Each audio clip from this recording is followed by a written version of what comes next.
Hi, everyone. We're going to get started in a couple minutes. We're just going to give people an opportunity to trickle in, so stay tuned.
All right, let's go ahead and get started.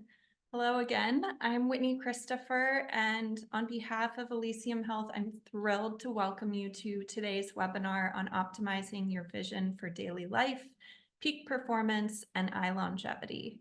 In my role at Elysium, I lead a number of divisions, including scientific communications.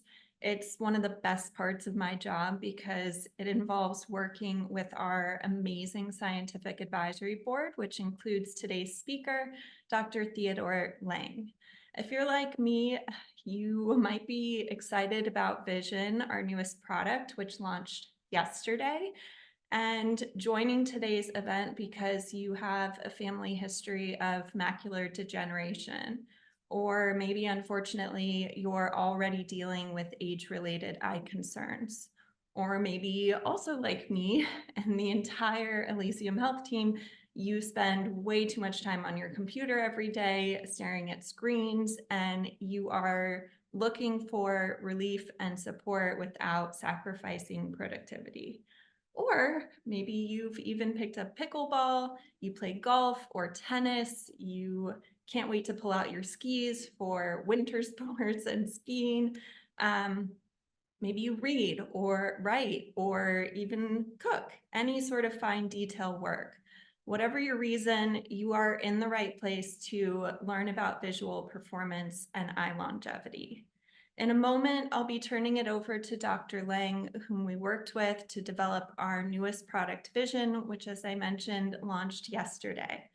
Dr. Leng is an internationally recognized specialist and a thought leader in vitreoretinal diseases. Say that 5 times fast. We'll leave it to Dr. Leng to explain exactly what that means.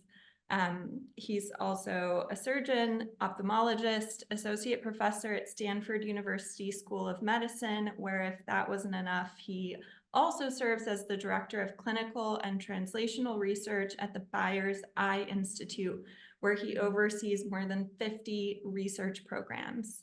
Before I turn it over to Dr. Leng to start his presentation, one small bit of administrative housekeeping. As is our usual format, we'll be collecting questions throughout the webinar via the chat function. It's right at the bottom of your screen. Simply submit your questions and Dr. Leng will answer them personally in content that will be shared in our newsletters and across Elysium's social media channels. I'll also remind everyone at the close of the webinar But if you forget to submit a question, if you think of something later, all you'll need to do is respond to the email that you'll receive after today's event, and we'll catalog your questions and make sure they get answered. So without further ado, please join me in welcoming Dr. Leng for what I'm sure will be an eye-opening experience. Dr. Leng. Thank you so much, Whitney. It's a pleasure to be here with all of you today. And thank you to the Elysium Health team for the invitation to speak with you on this really important topic, which is definitely an area of my interest and my passion to promote eye health for everyone, all my patients, and everyone globally as well. So today, we are going to talk about visual health, and you can think of it as a continuum. On the left here, we have the healthy eye with optimal function. And, over time, there may be some changes that are due to, quote, normal aging. We'll talk about those as well. And then some people will develop ocular or retinal disease over time as well, which is the focus area of my practice and my specialty, as well as the research that I do at my institution and with collaborators all over the world. And so we're going to address each of these areas of vision. But the big question today is, can we halt any of these progressions which may happen to any one of us over time? And moreover, is it possible to reverse any changes that may have happened due to aging in the eye? So these are some topics that we're going to try to address today during this webinar. So the healthy eye, we're used to the term 20/20 vision, which means that we can see objects at 20 feet away with clarity.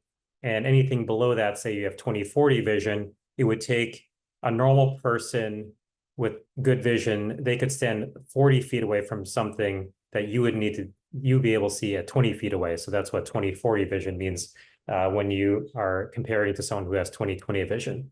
And good vision is not just the ability to discriminate objects at far distances, it's also related to the ability to have high contrast sensitivity. So being able to distinguish between shades of gray, as well as stereoscopic vision, having three-dimensionality, as Whitney mentioned earlier, being able to pick up fast-moving objects like a tennis ball or a golf ball at distances.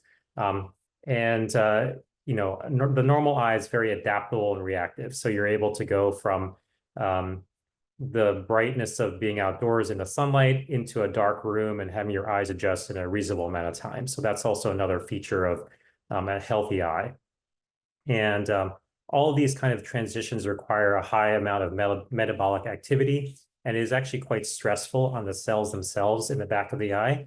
And we're going to talk today about how those cells react to these changes and how the chemistry and the cellular function might be affected with aging and other medical diseases. All these functions of the healthy eye allow us to do things we love to do, like read, drive, and participate in these fast-moving sports like skiing. So let's first dive into the anatomy of the eye. So the most exciting thing for me is the eye is actually part of your brain. So there's a direct connection between your eyeball and the retina, which is a nerve tissue in the back of the eye, and the brain. It's actually part of the central nervous system. It has the same vascular and embryonic systems. The immunology is very same, and aging affects both systems in a similar manner. You've heard about the term that the eye is the window to the soul, but I think the retina is actually the window to the body. And there's many things that we can see in the back of the eye that are manifestations of systemic diseases. For example, if someone were to have high blood pressure or diabetes mellitus, we could see changes in the back of the retina that would indicate that. So we actually get to see the microscopic changes in the tissue of our central nervous system and our vascular system directly by looking into the eye, which other physicians can't do. They have to take blood tests and imaging tests that allow them to make diagnoses and see what's going on with the different stages of disease. And oftentimes, we can actually see changes in the eye that precede any conventional diagnoses of these other systems. So sometimes the eye doctor is actually the one that will diagnose someone with high blood pressure or diabetes and be the first person to actually suspect that in patients.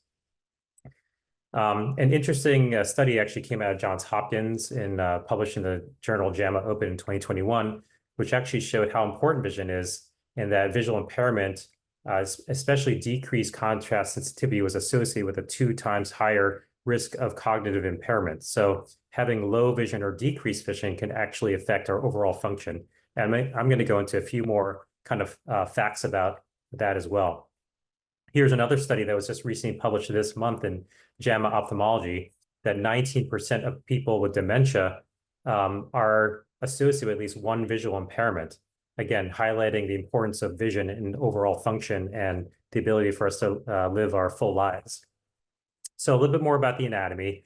Here on the left is a cartoon diagram showing the front and the back of the eye. I have my laser pointer here. So light goes through the cornea and the lens and gets focused on your macula, which is actually the central portion of the retina. And the retina is composed of light-sensing cells we call photoreceptors. On the far right of this image here, you can see a histologic slide depicting the different layers of the retina. So the fronts here, then the backs here are the brown side. In the front of the retina, you actually see these yellow coloration here. And it's yellow because there's actually macular photopigments or carotenoids, which are concentrated in a very high amount here right in the center of the fovea. And we can actually see this when I'm doing surgery on someone inside the retina, and I'm looking at the retina, whether it's in the right place or detached. We can actually see this yellow color of these carotenoid pigments accumulated in the retina, in the fovea. And we're going to go into why our bodies are built that way, why that's important.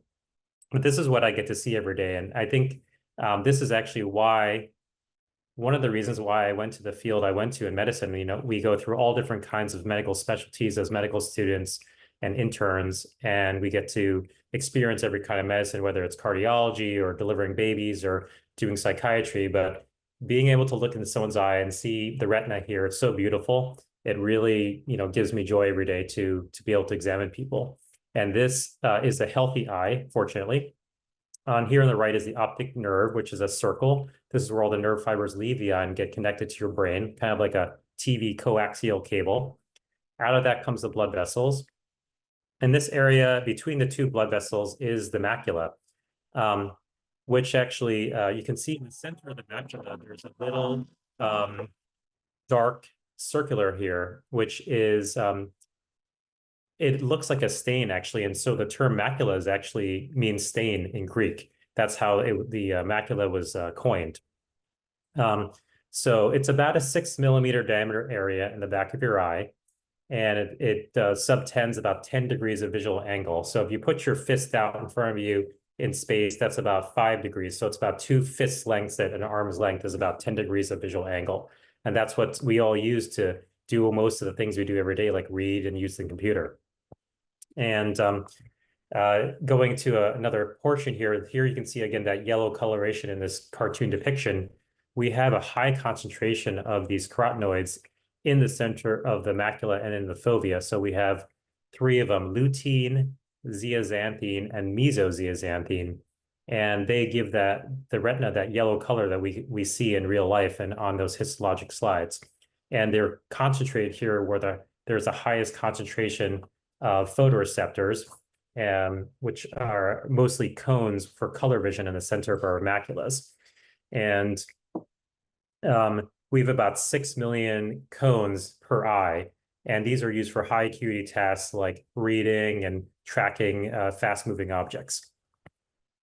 So, we saw the healthy eye, but what can happen is over time, people can develop age-related diseases like macular degeneration, which is a leading cause of vision loss in the US for people over 55. And on the top picture here is an eye with intermediate dry macular degeneration. You can see these yellow dots, which are called drusen, which is the pathologic feature in dry macular degeneration. And then there's also a chance that it could progress to an advanced form of dry we call geographic atrophy, or GA, where areas of the retina actually depigment. You can see these kind of circular areas here where there's no cells. There's no pigmented cells and no photoreceptors, and you basically have a missing area of vision in these areas without the cells, kind of like missing pixels in your computer screen or on your digital cameras. And there's also the possibility of progressing to advanced wet macular degeneration. In this picture on the right bottom here, you can see this dark red material, which is actually blood. So in wet macular degeneration, we develop abnormal blood vessels, which grow under the retina and unfortunately leak fluid and blood, which can destroy those photoreceptors and cause distortion of vision. So let's talk again about our three carotenoids: lutein, zeaxanthin, and mesozeaxanthin. And I placed the chemical diagrams here of them up for you to see.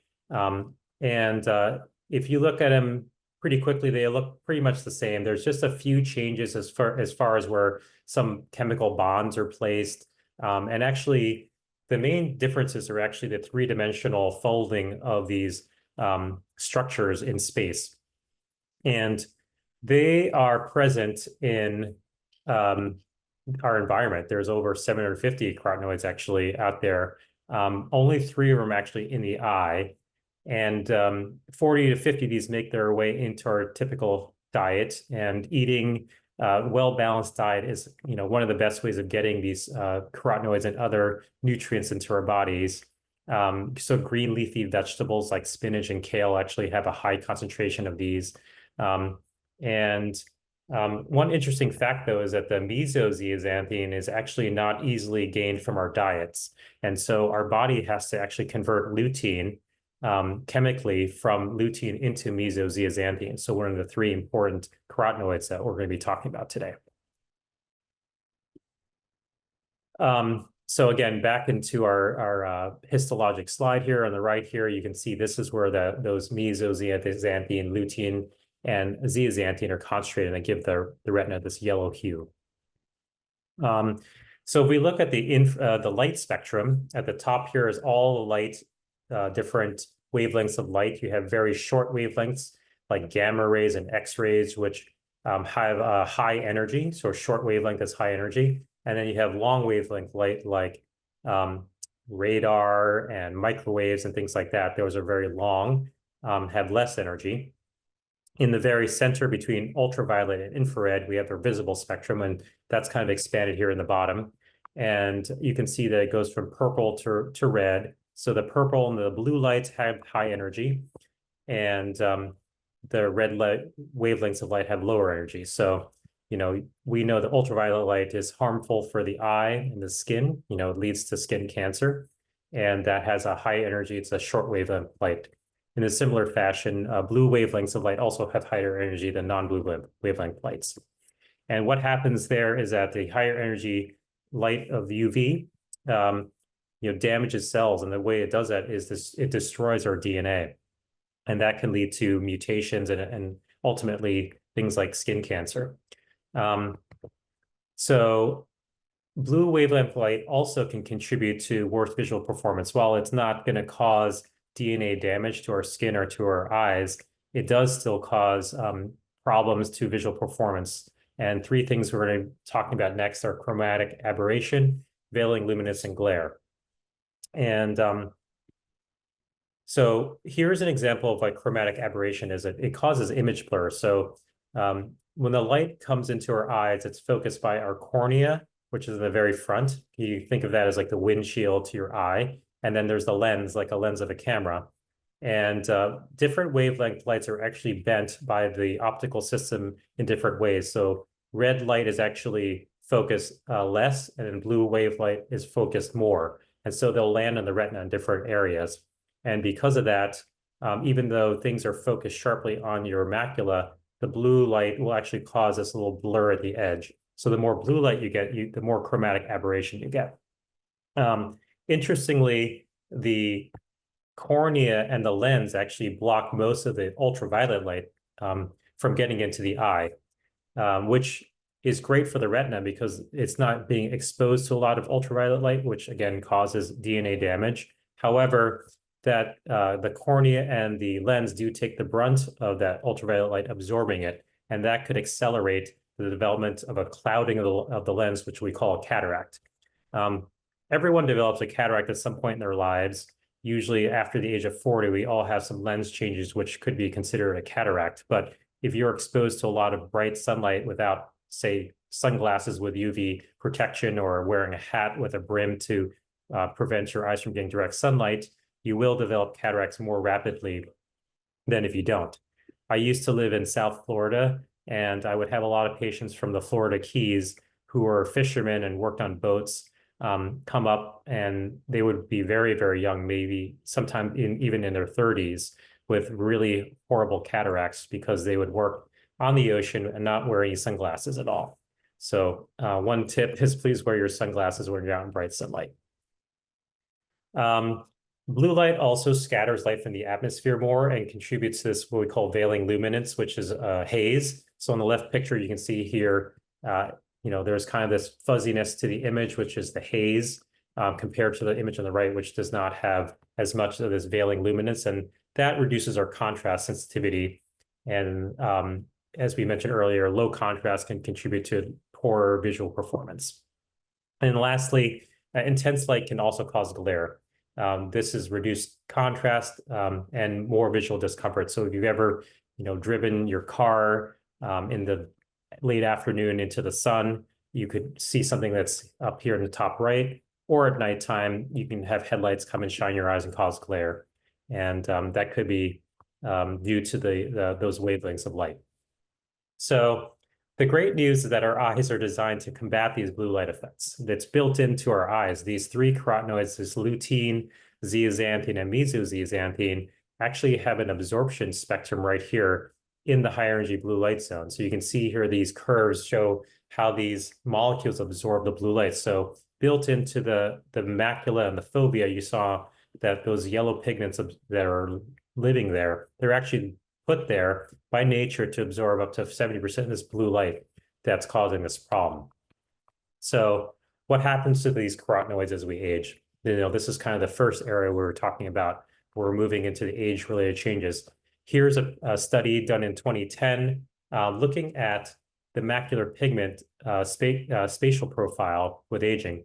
And a term I'd like to introduce to all of you today is called the macular pigment optical density, or MPOD. And this is something that's measured in clinical studies, and it's not like a tool that you would have available. We don't even have one in our office at Stanford. And certainly, if you were to go to your regular eye care provider, they wouldn't have one of these MPOD detectors in there. But scientists who do vision research have these devices. And what they found is if you took a normal profile of people out there, so mean age of someone who's 42, you would see this distribution of pigment in their eye. And in this study, just a few years later, 5 years later, there was a dip, a loss of MPOD here in the central of the fovea. And so you can compare on the left, the normal, with the right, kind of the people who are just a little bit older. And interestingly, this is also the profile that they saw in patients who smoke. So smoking also depletes our maculas and foveas, or being exposed to tobacco smoke also could deplete our maculas and foveas of these essential carotenoids for visual function. So even over the span of just a few years, there is depigmentation of the center of the fovea. So these carotenoids also participate in helping us to see in low light conditions. As I mentioned at the very beginning, going from a light to a dark environment is very stressful on our chemical and biologic systems, and having these carotenoids is very protective and allows us to function in these kind of high stress environments for our eyes. So you can see here that based on this this kind of adaptation over time, if you had higher MPOD scores, you were able to adapt to low light conditions better and see better in low light. So back to our continuum here, we've talked about the healthy eye and age-related decline, and now we're going to talk a little bit about ocular retinal disease and specifically focus on macular degeneration. So again, this is the leading cause of vision loss here in this country in people over 65, and it causes progressive loss of central vision, which is very devastating because, as we spoke about earlier, the center of your vision, the center of your macula, is what we use to do all our normal daily tasks like read and look at faces. So you can see a simulated photo here on the left is what you normally see, but on the right is a picture of what someone with advanced macular degeneration might be experiencing, where the center of their vision is missing and they can't see the faces of these kids here. And there's also decreased contrast in the background, in the periphery as well. And it's called age-related macular degeneration because the risk of getting this condition increases with age. So the older you are, the more likely you are to have any evidence of it. If you look at a population-based studies that are out there, about 30% of people over 70 will have some evidence of macular degeneration, even the early stages. And not all of them are severe, fortunately. So in macular degeneration, you have loss of central vision in the macula. And as we've been talking about, it's a portion of the retina responsible for perceiving fine visual detail. And when the photoreceptors degenerate, that's when we lose the ability to function properly. So some of the symptoms are most noticeable when you're doing a visually detailed task, such as reading. And we talk about distortion being the main symptom. So as the macula becomes diseased in macular degeneration, you get bending of lines. So on the right here, the top right, you have a grid, which is of someone with normal vision. And then the bottom would be what you would see if you had macular degeneration, where if you had swelling of your retina or bleeding, straight lines would start to appear wavy. And our bodies are generally symmetric with disease. So if one eye has evidence of macular degeneration, the other eye will also have disease at some point. They might not be the same stages at the same time, but in general, they tend to track one another. So we mentioned two types earlier when I showed you these photos, and these are the same photos we showed earlier. So most people will get the dry form or non-exudative form. So 85 to 90% of the population with AMD will get the dry form. And vision loss is mostly due to the atrophy. Again, the loss of these pigmented cells and overlying photoreceptors, which will result in missing areas of vision, or and this is about 10% of those with severe vision loss. And then about 10 to 15% will get the wet form, which is where you have the abnormal blood vessels growing under the retina, leaking fluid and blood. This is a majority of people with severe vision loss have the wet form. So, these are some numbers from a National Eye Institute Prevent Blindness America report. A little bit dated, but it kind of gives you a scope of the problem out there. There are about 8.5 to 9 million people in the U.S. who have macular degeneration right now. About 1.75 to 2 million that are in the advanced stages. There are about 200,000 new cases of wet AMD per year, and 1.5 million people over 65 are blind from AMD. And while those numbers may be updated soon, this number, they did predict that this was going to double in about 30 years. So we are going to have a large problem on our hands with providing health care to all these people in the U.S. You can see here the age distribution. Again, I mentioned earlier that it's age related. So the older you are, the more likely you are to develop it. But you can see here, the number of cases rapidly goes up the older you are. So once you hit over 70 and certainly over 80, the rate increases rapidly. And it affects women more than men. You can see here on the right, the green bar is women and the yellow bar is men. And that's thought to be due to hormonal changes over time in people. There's also has been an increasing prevalence of the advanced stages. So this is for the wet form or the dry form in any location. Just over the past 20 years, there's been a 59% increase in the number of people with the advanced form of macular degeneration. So having macular degeneration decreases our quality of life, and this is actually impactful more than just not being able to see clearly. Here are a few studies. There's an increased risk of depression in people who have advanced macular degeneration, and we also have other studies that shows that depression increases the mortality risk as well. And there's also a greater need for assistance with activities of daily living, such as getting dressed and feeding yourselves and so forth, versus older adults without macular degeneration. So when they control for your age and other kind of medical conditions you might have, people who had macular degeneration had a higher need for assistance with these activities of daily living. Here was an interesting study published in Archives of Ophthalmology in 2004, looking at quality of life ratings for people with all kinds of chronic diseases. You can see here congestive heart failure on the left here in this green bar, and then renal failure here on the right in this orange bar, and in this kind of purple oval are people with wet macular degeneration. And so it's actually quite a significant impact to our quality of life if you have advanced macular degeneration. Worse than someone who actually has heart failure, to have macular degeneration, kind of on par with someone having kidney failure and who's on dialysis. So really being able to impact people who have macular degeneration and other age-related diseases of the eye is really important in society. So large epidemiologic studies have been done to look at the risk factors for AMD.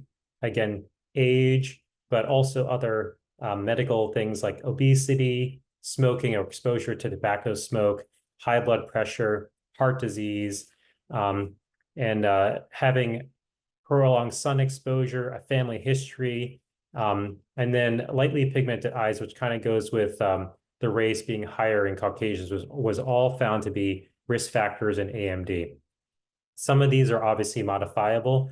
We can avoid cigarette smoke, for example. We can control our high blood pressure, manage our cardiovascular risk factors. We can lose weight.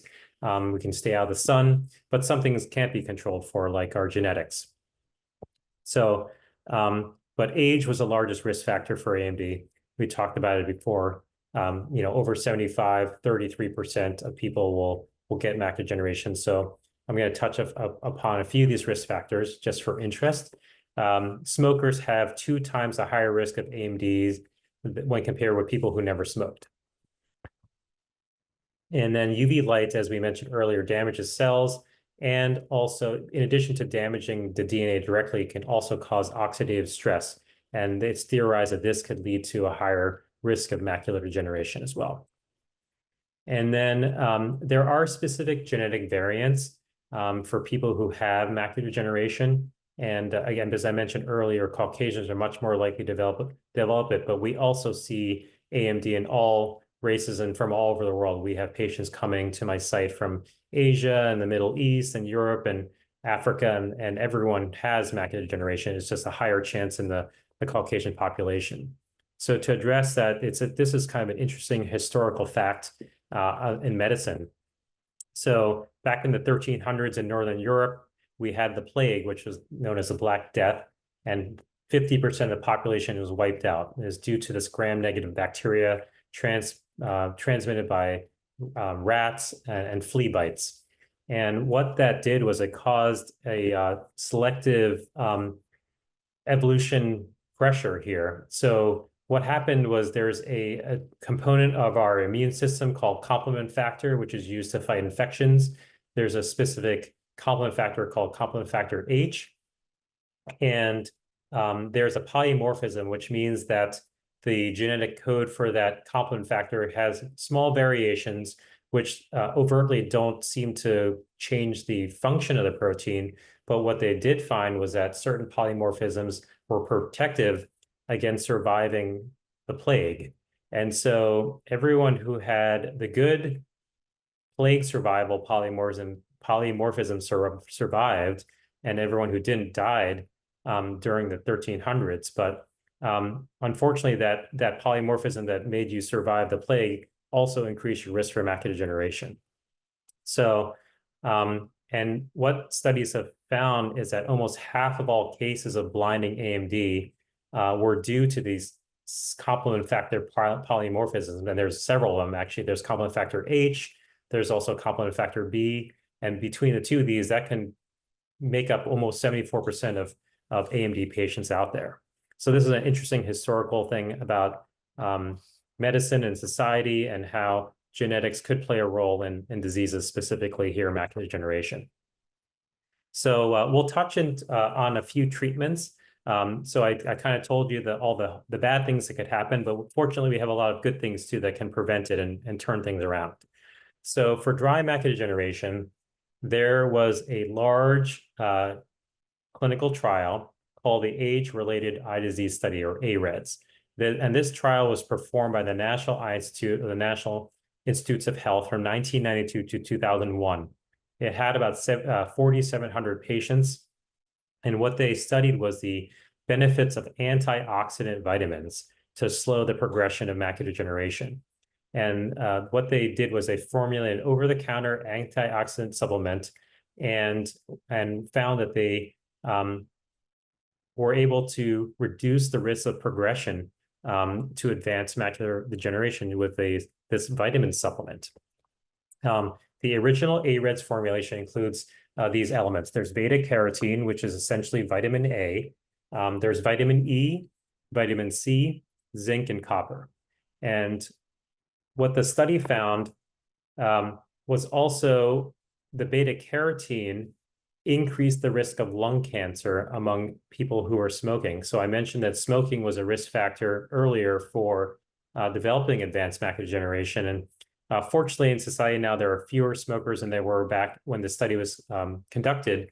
But there were a number of smokers in the study, and they had a higher risk of lung cancer due to the beta carotene in the original AREDS formulation. But one of the great things was the patients who took the AREDS formula had a 25% reduction of risk to progress to advanced macular degeneration, and moreover had a 19% reduction in risk of central vision loss of 3 lines or more. So that's dropping a significant amount of vision on that eye chart. And I think because of this, this is probably the most impactful clinical trial and study ever done on vitamins. Thousands of patients, many years. I think a lot of patients were followed for 7 to 10 years to 12 years, and showed a real benefit of these vitamins over time to prevent vision loss. They then subsequently did a second study they call AREDS 2, where they took out the beta carotene because of that lung cancer risk and then replaced it with our friends lutein and zeaxanthin, as we were talking about earlier, these carotenoids that are found in the macula. So the final formulation of the AREDS 2 study was vitamin C, E, zinc, and copper, and then again, removing the beta carotene and replacing that with lutein and zeaxanthin, those macular carotenoid molecules. So that's what has been studied intently for dry macular degeneration in the earlier stages.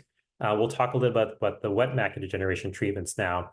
As I mentioned earlier, wet AMD comprises 90% of those with advanced AMD and vision loss. So this has been an evolution. In the 80s, there were some studies lasering the back of the eye, and then there was a light-activated treatment called photodynamic therapy in the 2000s. And those studies were aimed at halting the progression and reducing the risk of rate of progression of disease. And then in about 2005 and 2006, we actually had some antibody therapies, which were called anti-VEGF, or vascular endothelial growth factor therapy, which was a cancer therapy at the time, first approved for colon cancer and lung cancer and breast cancer. But we kind of repurposed that mechanism for the eye because there are abnormal blood vessels also forming in wet macular degeneration. And not only were those therapies able to halt vision progression, we could actually improve vision in those eyes with wet macular degeneration. So 2 of the drugs that were mostly used at the time were called ranibizumab and bevacizumab. This was FDA approved in 2006, and it's basically has been a game changer in our practices. People who developed advanced wet macular degeneration generally went blind within 2 years of diagnosis. And up until 2005, that was kind of your fate. And since then, we've been able to now preserve vision in 95% of eyes if treated on time with these injections of medications into the eye. You can see here a little cartoon where the drug is going into the eye. So getting an eye injection is obviously not the most pleasant experience, and we do it under anesthesia, but it's still something you would probably not want to have done unless you needed it, but it is able to save your vision 95% of the time. And more on top of that, we can actually improve vision 34% of the time, and recover vision that's been lost. So we have a lot of patients that I take care of who have 20/20 vision and have advanced wet macular degeneration, and it's been really, really impactful for their lives. Here's one of the trials called the Marina trial, showing visual acuity here in these lines. So the black squares are what normally happens if you don't get treated with anything. And you can see here over 2 years, people lost 15 letters, which is 3 lines of vision. But if you're given this injection every month, you're able to not even lose any vision, but actually gain over a line of vision. So again, this has been a real game changer for the treatment of wet macular degeneration. There are also some treatments that were just approved in 2023 for the treatment for advanced dry AMD called geographic atrophy. I mentioned the complement pathway earlier. That's the mechanism where we have our immune system, which leads to death of cells that are not behaving properly. But the most important thing in this diagram to look at is there's this complement factor 3 and complement factor 5, which are kind of the essential components of this pathway. And by blocking C3 and C5, you potentially can shut down this complement cascade, which is currently implicated in dry macular degeneration with geographic atrophy. So here's a timeline of some studies again, looking at anti-C5 here. There's also anti-factor D and then anti-C3. And there were 2 agents that have been FDA approved. There's one called APL2 and one called ACP. Both of them are approved in 2023 for the treatment of GA in advanced dry AMD. And so these are also injections into the eye. You can see on these curves here 2 studies that we were fortunately able to be a part of at my center, and I was an investigator. The gray line is what happens when you don't get these medications, and then the blue and orange lines are what happens when you do get these treatments either every month or every other month. And while the lines are still going up, which means the lesions are worsening, you can see definitely a reduction in the worsening over time. So we hope to have other therapies out in the future, which can actually halt the progression altogether and maybe even reverse and restore vision in these eyes with geographic atrophy. Here's the data for the other molecule, the C5 inhibitor. Again, the orange is without drug, and then the purple is with the drug. You can see here a drop in a reduction in the growth of the GA lesions over time. And then very interestingly, we had a study that just came out going back to the AREDS vitamins again. So the AREDS 2 vitamins, especially the lutein and the zeaxanthin, were actually shown to slow the growth of geographic atrophy to the fovea, so the very center of vision in advanced AMD patients. So this is actually a really exciting study. It was published in our top journal of the American Academy of Ophthalmology just a month ago, and showing that these vitamins are able to slow the progression. So at the top here, you can see some photographs of an eye over several years with GA. You can have, again, these kind of white missing areas of cells, and you can see over time that that white area is growing and growing again. The very center of our vision is represented by this little island of darker cells. And you can, over time, this growth area will encroach on that central area and kind of squeeze it. And if the center gets involved, then we kind of lose our central vision. What they were able to find in the study was that, you can see here, I put it in this red box, there was a decrease of 22 microns per year growth rate towards the center when you were using these AREDS 2 vitamins with lutein and zeaxanthin. And the interesting thing was it didn't slow down the actual growth of the total area of the GA, but it did protect the very center of our vision. So even though the growth rate was not negative here for the total area of growth, the progression to the center was slowed down by 22 microns per year, and a micron is a thousandth of a millimeter. Just for reference, the area right here is about 1.5 millimeters. And so these fractions of a millimeter are actually critically important. and especially that very center of your fovea. So, so far today, we've talked about the visual health continuum. We talked about the healthy eye and how, we use those healthy functions to do all the great things we want to do, like read and, play sports and attend sporting events and looking at high acuity vision tasks. We talked about the role of carotenoids and preserving that function and how maybe loss of those carotenoids are associated with age-related decline of the eye. And then over time, some patients or people will then develop ocular retinal disease, and how the AREDS2 formulation with the carotenoids lutein and zeaxanthin can then hopefully delay or prevent the progression to retinal disease with a 25% risk reduction. And, if you are unfortunately enough to have the advanced forms of macular degeneration, we do have very effective therapies. We have the anti-VEGF treatments, which can preserve vision 95% of the time and restore a significant amount of vision in 34% of patients. And then more exciting news is that recently last year, these anti-C3 and C5 molecules were approved by the FDA, which can also slow down progression in the advanced GA form of macular degeneration. So,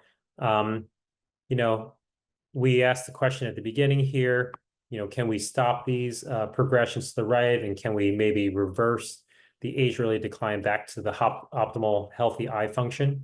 I'm going to show you a few more studies here as we're wrapping up here towards the end of this webinar.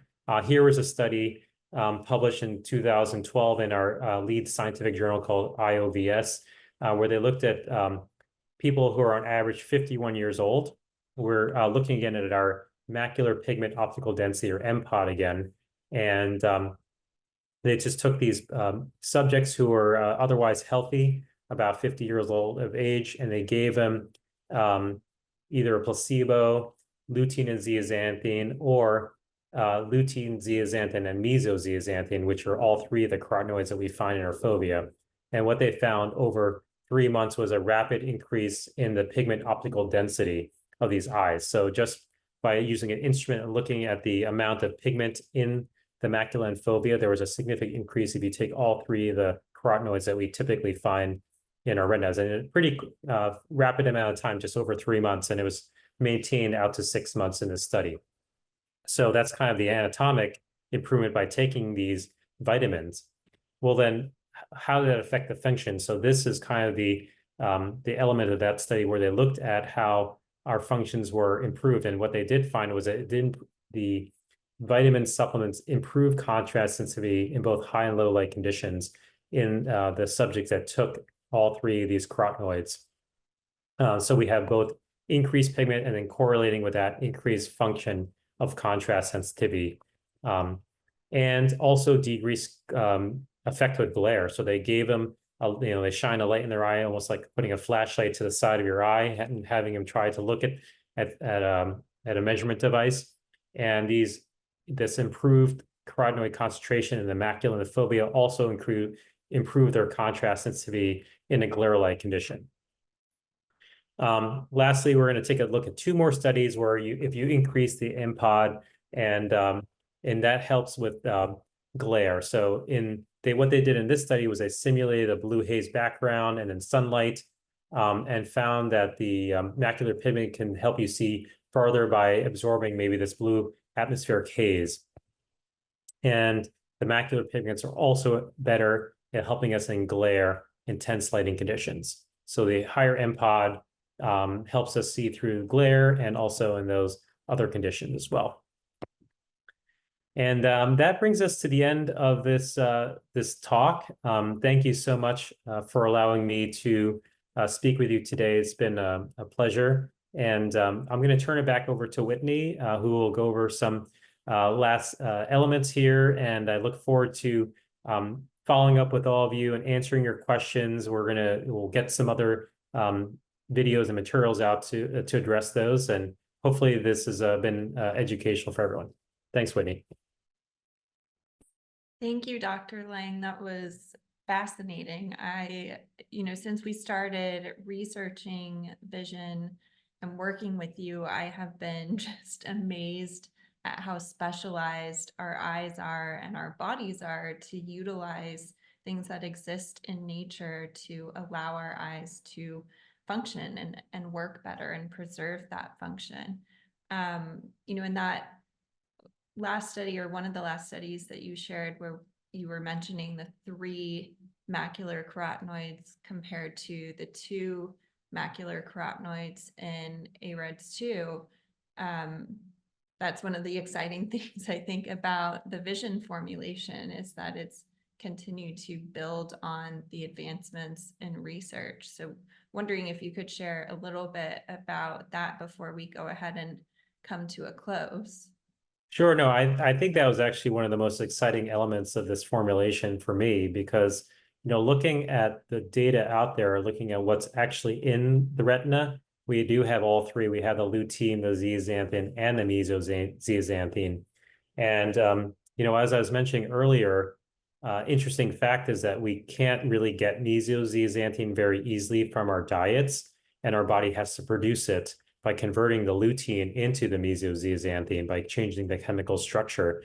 So I think supplementing the mesozeaxanthin specifically was really impactful in that study that I just presented, in that it really kind of allowed those eyes to absorb all 3 of what's normally there, or what should be normally there. And that really increased their optical density and also increased their visual function in those different conditions. Great, thank you. I won't complicate things and start talking about a 4th xanthophyll carotenoid, but we can definitely follow up with more information in the follow-along content that we'll develop with Dr. Leng. We can get into the formulation of vision and why it's so exciting, and why we're so excited that it launched. I personally have been dying to get my hands on it, and I'm sure a lot of you feel the same way. So as I mentioned at the start of the webinar, if you have any questions, please make sure that you drop them into the chat using the chat function. We will answer those with Dr. Leng personally and share that content via our newsletter, via Elysium social media channels following this event. If you remember a question later, if you forgot to ask a question, please just respond to the email that you receive following the event, and we'll catalog your questions and make sure that those get answered too. Thank you so much to everyone for attending to the webinar. Thank you, Dr. Leng. Again, it's such a privilege. This was fascinating, a little scary there for a bit, but I'm glad we ended with some good news, giving people some tools for what they can do to support their vision, support their eye health and visual performance. Thank you.